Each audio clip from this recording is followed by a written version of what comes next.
Alrighty, here we go.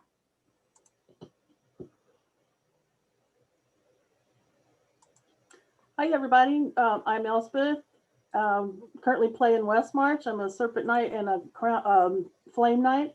I'm here to talk to you guys about how to up your crafting game. So, some of the basics might be old hat to some of you guys, but I kind of figured we'd talk a little bit about some basic things and some other ways to just make things more spectacular and challenge yourself a little bit more.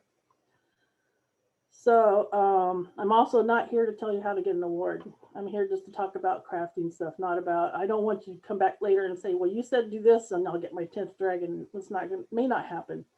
Um, the number one thing is you want to do this because you love it. If you're working your butt off and just to get an award and you don't, all you're going to be is bitter. But if you do it because you love the process and because you like creating things, then you're going to be very happy. At least I am. So, most of what I'm going to talk about is garb, but a lot of it can be applied to other categories.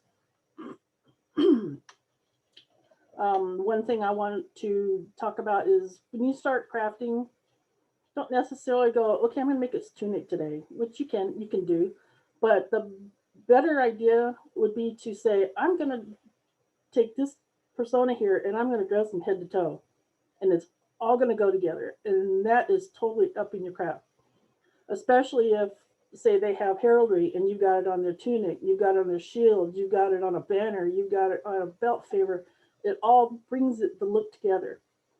And as an old friend of mine, Iron Paw, used to say, accessorize, accessorize. And I totally believe in that because he was the best at it. um, let's see here. One thing to do is when you are embellishing something is to add embellishments to your embellishments. And so I just kind of want to show you a couple of things. Stuff like running ribbon through lace. Like, I don't know if you can see this.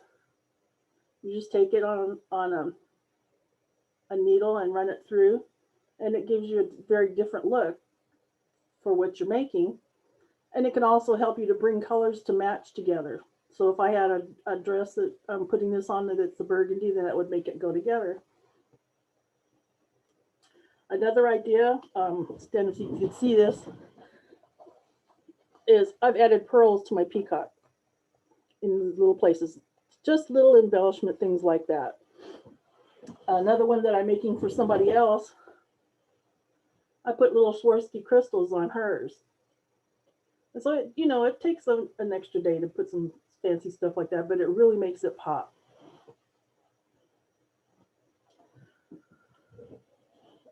Let's see. One more thing that is really important for me anyway was to learn to make your mistakes into something positive. I had a dress one time. It was one of those with the gates of hell on the sides and the dress here. The very end, I was clipping the threads and cut a hole in it.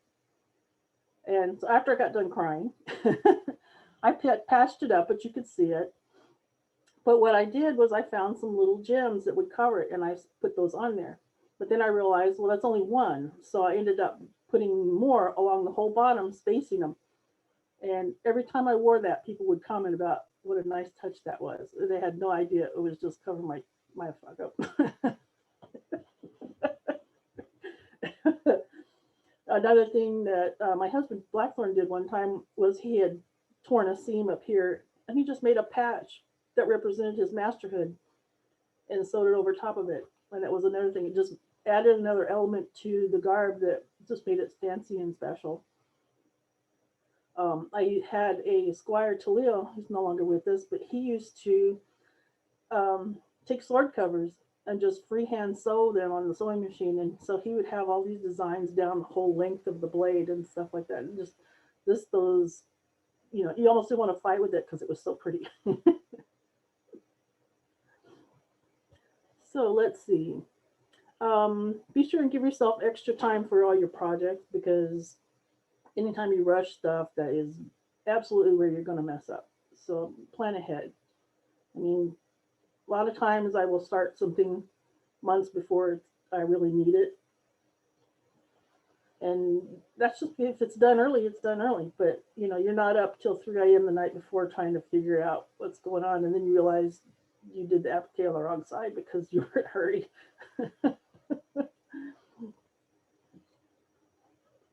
Let's see.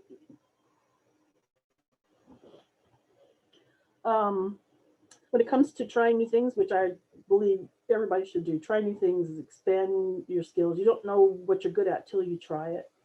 Um, is if you look at it and go, that's too hard, then the way to handle that is just to break it into small pieces. You don't have to do everything today.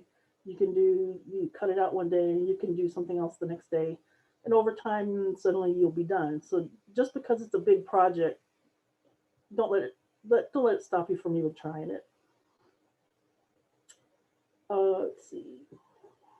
I do believe you should double your work and work smarter, not harder. So say you've drawn out this image and you're going to do applique with it in your garb, or you're going to draw it out and tool it on leather. Well, make a copy of it or keep the original and paint it.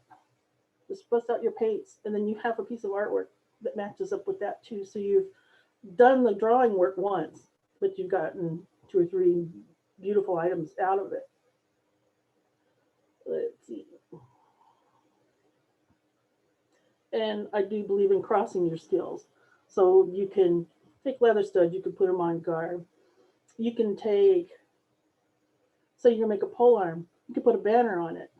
You could totally applique a banner and hang it on the end, because that's something that I looked it up online, and looks from Korea. They had something called a gichang, and it was basically a long spear with a flag or a banner hanging off the side. And that's something else that you can put like heraldry on and stuff and make it go with the whole look. Let's think what else. Thinking more along the embellishments, I wanted to show you, like, these are like little roses made out of ribbon. It took me a day. And hang on just a minute, and I'll get in the chat and give you a link to where the directions are. If I can find it.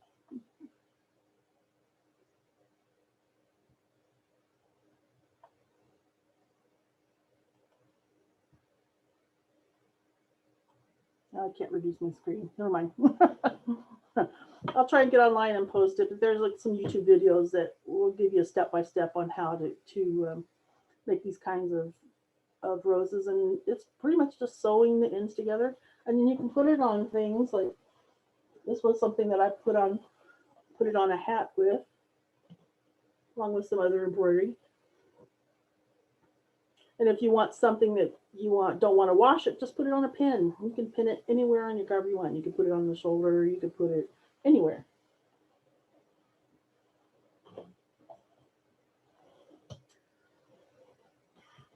I'm thinking. I mean, that's pretty much what I wanted to cover. Does anybody have questions?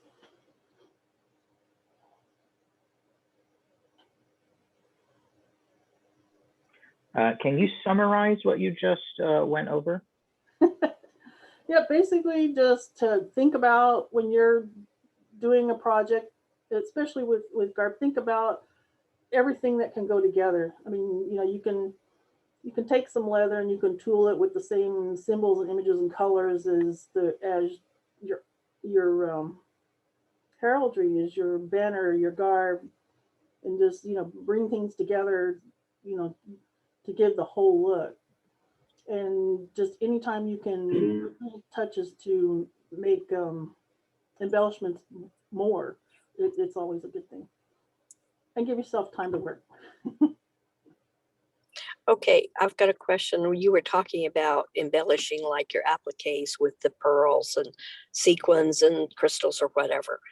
Those would obviously be more of a court garb type look. On a battlefield, what are some of the ways you could add embellishment that would not weaken, but would it strengthen?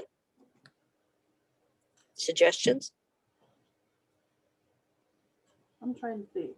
That's, I think, was where you would bring in, your armor, you know, you could bring in the tooling and in that kind of thing, would just totally, you know, it would be useful and it'd be beautiful, and you could still get beat up in it. I mean,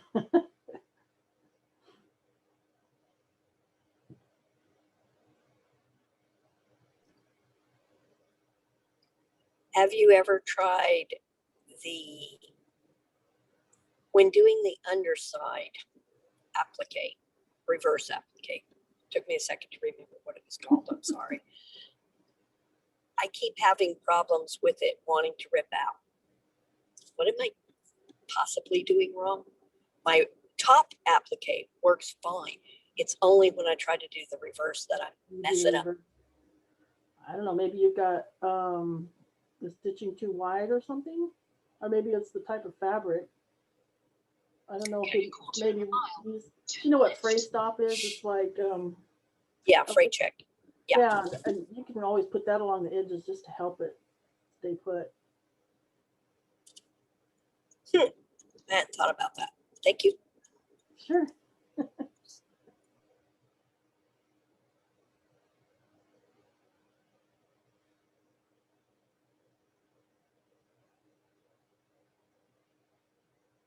Any other questions? I definitely think you don't need to go crazy and hand sew everything unless you just want to. Um, there's nothing wrong with just doing something basic and then dressing it up.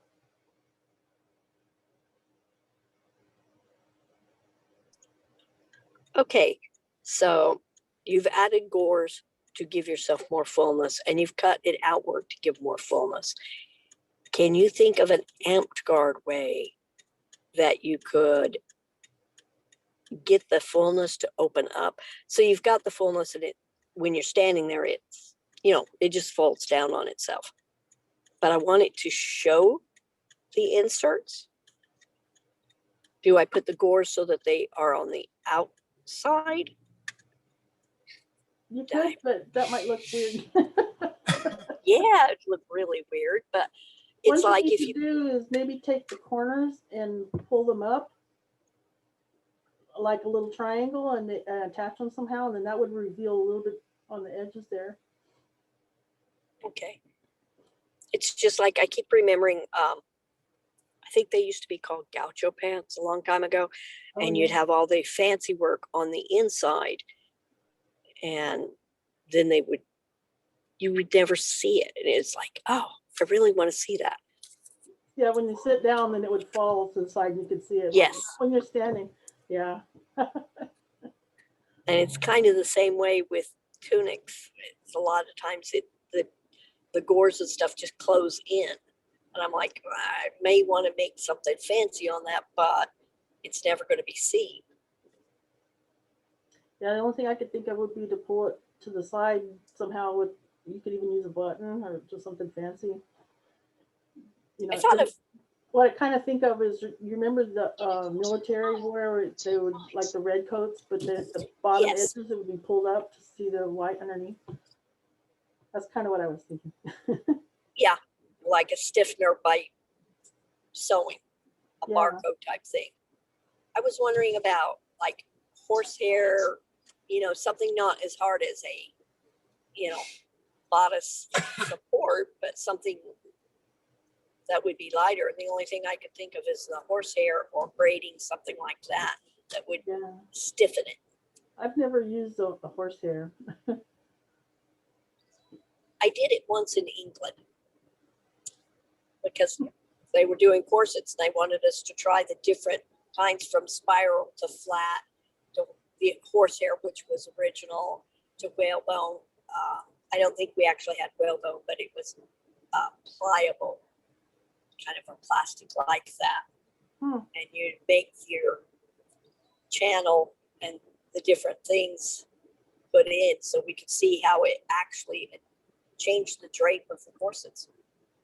It was a corsetry class I took. I would love to take that. That would be great.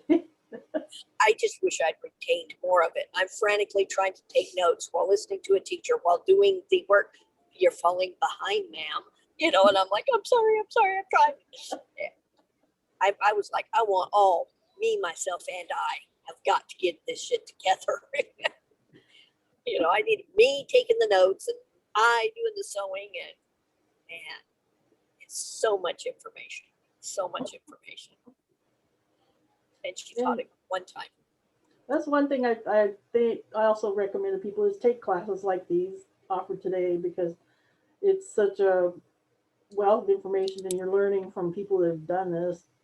You know, and back in the day we had to hunt people down, you know, and beg them, show me how to do this. And it's out there for everybody nowadays, and it's just take advantage of it. Yeah. That's why I keep going to Armstrong's classes, because she puts cores in like the under the arms and the legs, and it's magic. I keep trying it and I end up with weird little puckers. I'm not that good. I'm like the pucker queen. I think that for me, I have to sew it from the bottom up. If I sew from the top down, I get that. But if I start at the hem and sew the other way, it seems to work better for me. Yeah.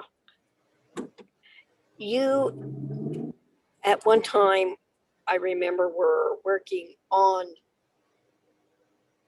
stomachers. That's what it was called. And showing people how to do those, because for a lot of us, it's just way too uncomfortable to go with a corset, especially if we want to fight. But a stomacher went all the way around and also helped like support on the back and protection for the backs, but a little more feminine than the basic, I'm putting on a weight belt to go out there. Do you still recommend those, and do you still make them? I haven't made one in a long time, but I do kind of recommend them. My problem is I've got this tummy, and so they tend to roll over if I don't put enough support in there. But I like the way they look. I think they're just really pretty. Yeah, I agree with that.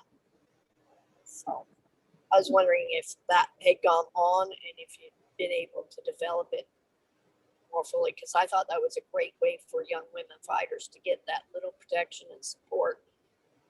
Because honestly, when your core is surrounded and supported, it just gives your shots a little more strength. Yeah, I can believe that. I'm cheating. I'm using this time to also catch up with you and be able to say hi.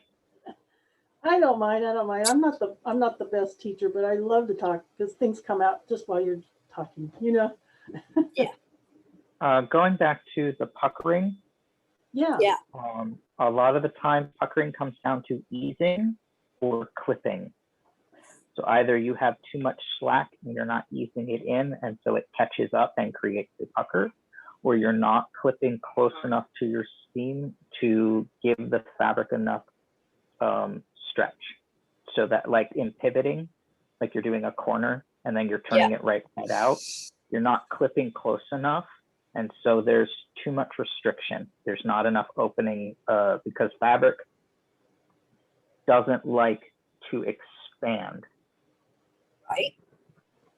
Yeah, it's when I'm putting the underarm bores in, you know, that rectangle up there, it's like it always is either out at the point that's on the actual arm or the point that's towards the back. But I think that's because I tend to sew in a right direction. Oh, okay. So when you're doing the gores and you've got two fabrics that are facing two different directions. Right.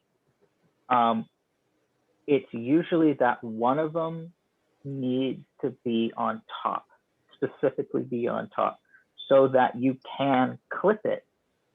And then what you drop your needle, you plant your needle, you lift your pressure foot, you take the excess and fold it, but you've got to make sure that you've clipped close enough so that when you fold it, the excess around. Right. And it's kind of hard to explain verbally without demonstration. But it's that clip is essential, but also the turning the excess fabric away so that your next seam is laying all flat. Okay. instead of al- bunch. It also Right. it can also matter which direction your fabric is, because if you have one that's stretchy one direction and not another, it's gonna make a difference on how you do it. So you gotta pay attention when you're cutting those out. Yeah, because you want your Okay. stretchy side down so it can ease. Okay. Yeah, because seriously, I've reached the point I've given up on trying to get them in. I've been to the physical class twice and I can't. I'm inept. ElSpeth was always the sewer. I was always the, I can make it good enough to fight in. Well, I've been sewing since I was 13. It sounds like I had a neighbor that asked me if I'd hang out with her niece, and she teaches to sew, and I've been doing it ever since. And so I love sewing. M-Card's my excuse to make stuff. I'm gonna have to. Are you still taking commissions, or are you still off commissions? I still am, but right now I've got so many. And I bought a loom last October, and so I've been learning to weave. And so I've had a few projects with that. One of them I have upcoming is I'm making a crown master hood, and so I'm weaving the fabric, and then I'm going to make the hood out of that. Wow. But some of it I found it's a. Send me pictures. Oh, I will. But that's part of what I'm talking about, challenging yourself. Is weaving was something I've always wanted to do, and I never did. And then I got this COVID job, and said, "Well, I'm going to take some of that money and do something I always wanted to." And I bought a loom, and now I've got a half closet full of yarn.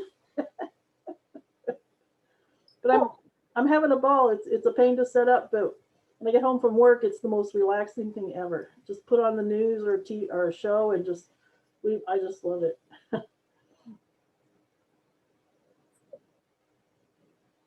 Salinas, how do I pronounce your name correctly, please?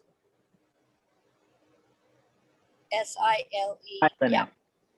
Say it again, please. Silenus. Silenus. I was at least close. Wasn't horrible. Oh, you no one sound like you pronounces should it be right. doing. It's Greek. Yeah, tell me about it. I don't even have mine up on the phone. It says iPhone. Since you understand how to do the course, you should be teaching classes in this.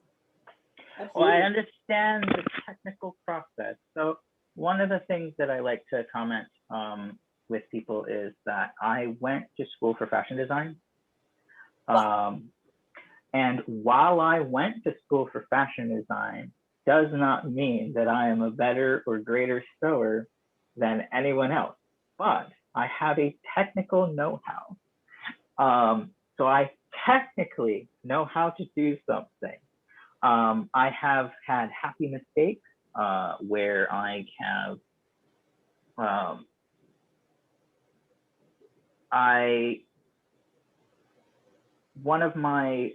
so I created something called a tabunic, which is a tabard tunic hybrid.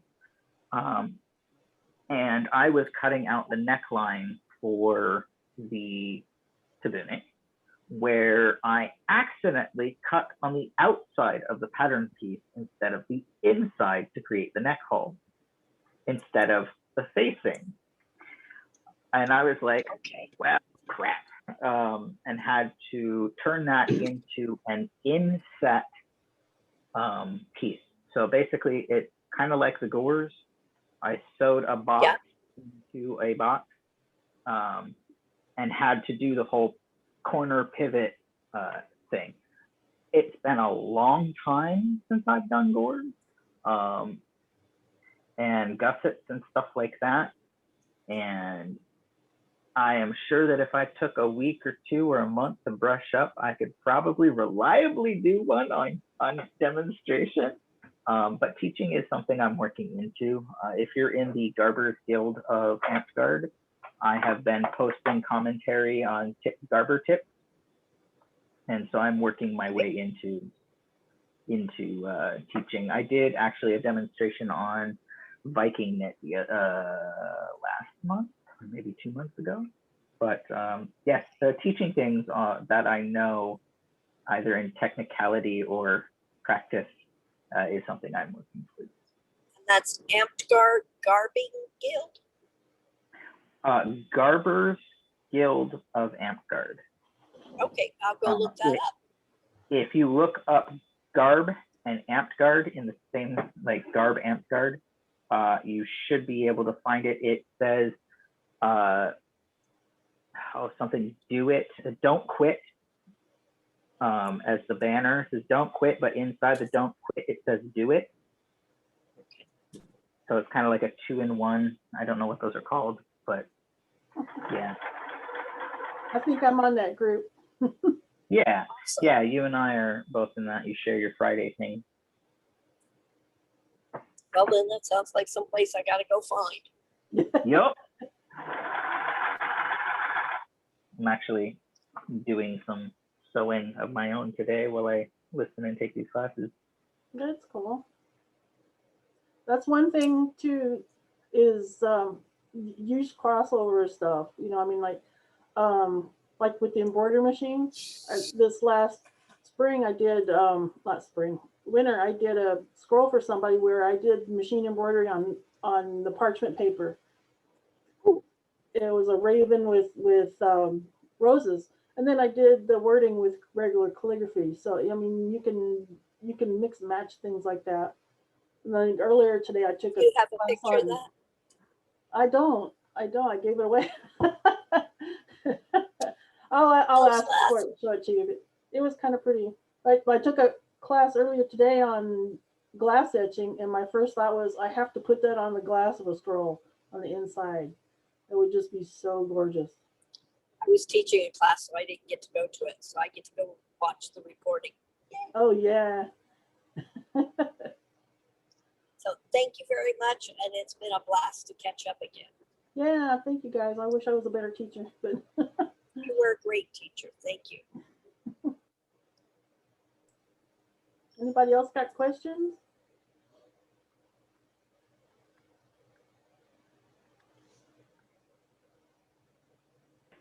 Here's one for you. Sure.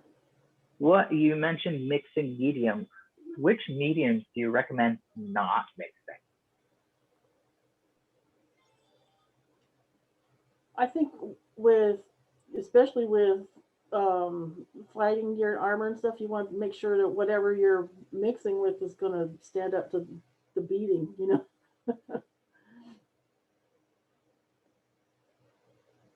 So I mean, you could.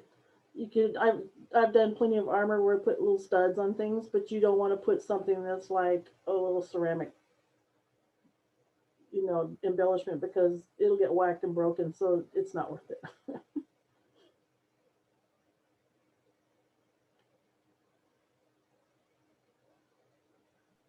Fair, thank you.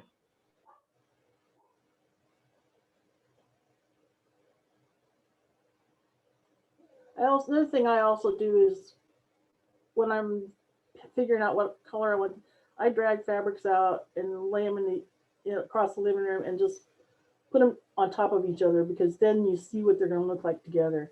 And it's a whole lot different than just going, oh, this will work or that'll work. But when you actually put them there, and I've done it in the store too, I just actually lay them next to each other, and then you know exactly whether they're going to go or not.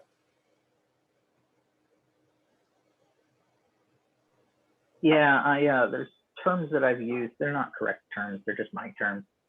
Dirty colors and clean colors.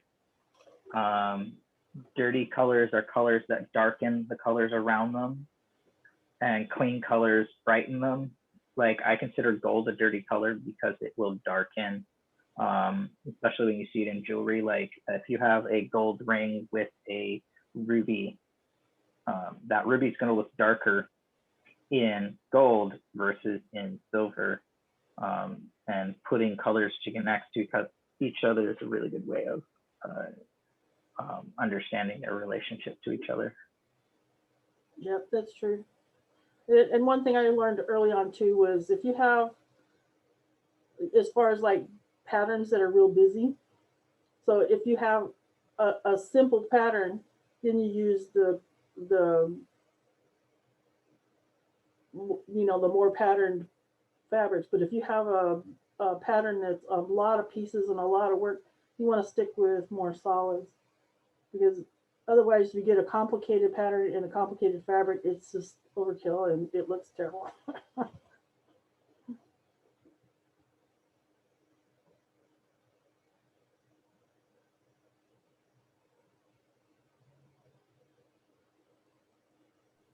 I agree. Sorry, there's a delay for me because I have to unmute myself on mobile and then remute myself. Yes, I agree. If you're busy, patterns should be paired with a simpler or a solid, unless you're going for eyesore. I do that myself. Definitely want to be noticed. I think too, it depends on your persona or what monster you're playing, whatever. Sometimes, yeah, you really want to go there. I think some of the most fun I've had was one time we were making goblin armor, and so everybody this was back when I was in Pegasus Valley, everybody brought their scraps of fabric or scraps of leather, their scraps of whatever, and then we just mix mashed stuff willy-nilly, and it was so much fun. And totally amazing. accurate to what goblins would do. Like, I have like half finished chainmail just hanging off one arm, and it was just, I loved it. It was so much fun.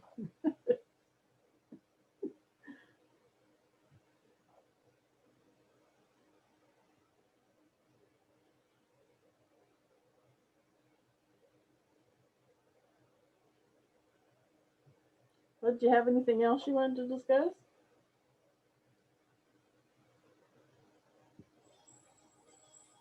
I did not. I do not either. Well, I guess we can call it then, I suppose. Thank you guys for coming.